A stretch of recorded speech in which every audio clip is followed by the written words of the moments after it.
knows you today.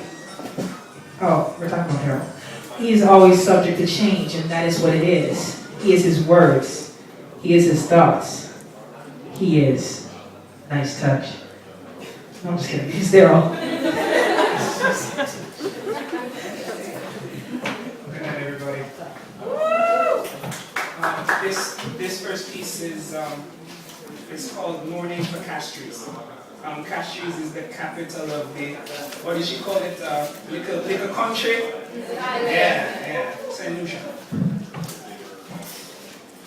In my daydreams, I imagine myself standing on soapboxes in Castries between raindrops, cursing the shadow of bus or ignorance or political colors, praying for open revolt, drinking the sweat from market vendors' hungry thighs, smoking exhaust fumes from gunshots on Grass Street, or shouting at passers-by in idiotic radio show diatribe and hoping they'll care as much as they seem to on Sunday in church pews.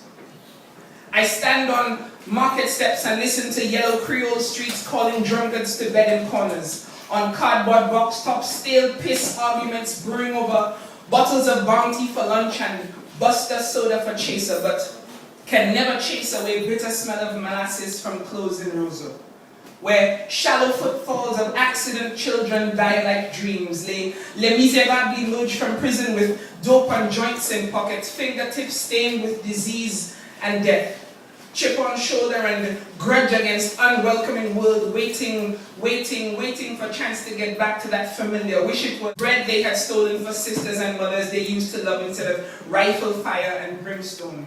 In my nightmares, it is my flag in all its splendor draped around my neck, hanging me from tips of diagonal pitons. It is the heavy bubbling of buttocks like bouillon. It is the air of nonchalant resignation that chokes veins, stifles breath, and smothers hope. It is the ragamuffin irreverence that creeps up and slips curved blade between ribs in search of life.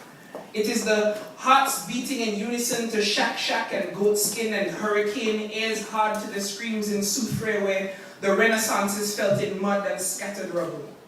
In my sleep I choke on heavy sobs for inspiration and pray that sighs from frustrated youth don't always reach billowing sails of ghost ships crawling into Point Seraphim. Instead I pray for paradise. Thank you.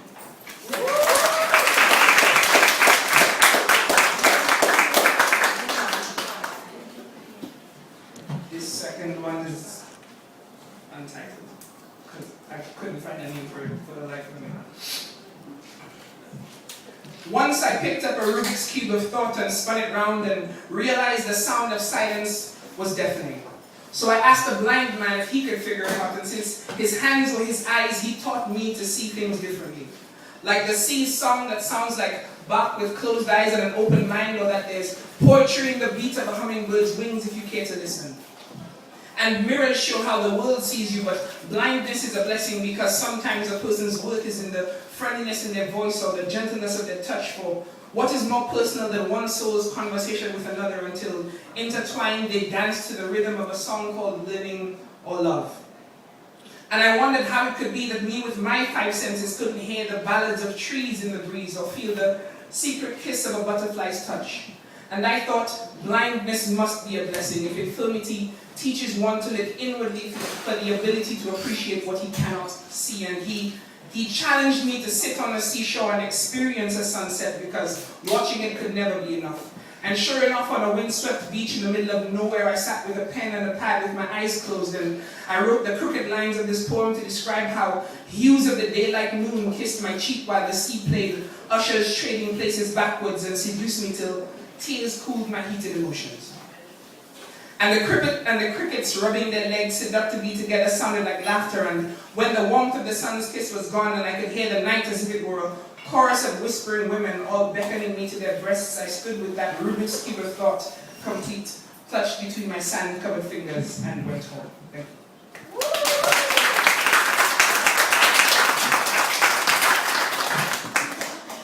This last one is called But I Digress. The first time I performed it, I was invited to a church gathering to share my thoughts with them. Needless to say, after I read it, you realize that this did not go well at all.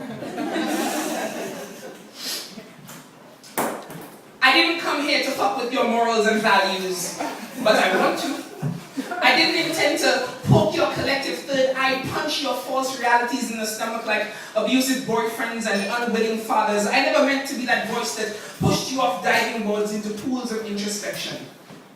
I wanted to be that nag-shampa aphrodisiac that made intellects wet between thoughts and caused stairway to heaven's doors to uncross. Sweat coagulating in open pores until skin glistens diamond-like with light bulb after light bulb of undiluted truth. But nobody wants to come to terms with the fact that pussy has plummeted on the stock market because skirts have gotten so short that nobody cares about minds or feelings. Nobody wants to kiss sensually and imagine what naked ideas could be. When you leave it all hanging out, or uniform complaining that men are all dogs, but you the bitch with your tail in the air on all fours talking about you waiting for the right guy, but all the wrong ones know about that tattoo on your inner thigh, but I digress. This is for the kings who fall victim to circumstance, slipped between cement cracks and all that, hopes and dreams leaked out of back pockets of jeans 3 sizes too small. How high are we expected to rise when our heroes are the originators of Ben's Punani music set to soothe savage beasts? Pick up a book and learn some good speech like how to treat queens and dick is cheaper than bubblegum standing on street corners and posing in clubs so we can get used like plastic dinnerware, but I digress. Maybe I should attack double standards next. Talk about Catholic priests and little boys on Sundays after claiming Jesus Christ is Lord, or the same people clamoring in forums for unity, screaming, segregate in the face of difficulty, or billions spent on wars but no help for the poor. No worries, the riots of the 1930s are over. Planter class put docility in that red cherry soda you've been drinking for the past 80 years, so our imaginations never extend past colors, accents, or culture. At least when we idealize and demonize each other, I don't see anybody boycotting Ralph Lauren over sweatshops in China or vowing never to visit US shores after what those bastards did to Haiti from the winter of 1915 to the summer of 1934. Cinematography, the movie 300 and Scarface make death seem cool, so we're perfectly fine with people getting murdered by police on the news or gangsters pulling political strings. We're safe behind our paper plate pacification mechanisms and they're safe behind our assumptions and we can do nothing about it.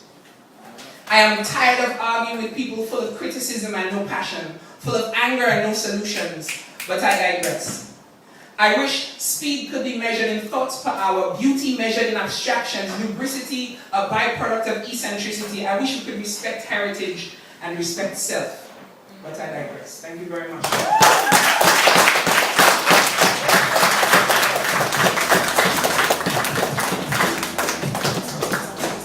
That was really, really great.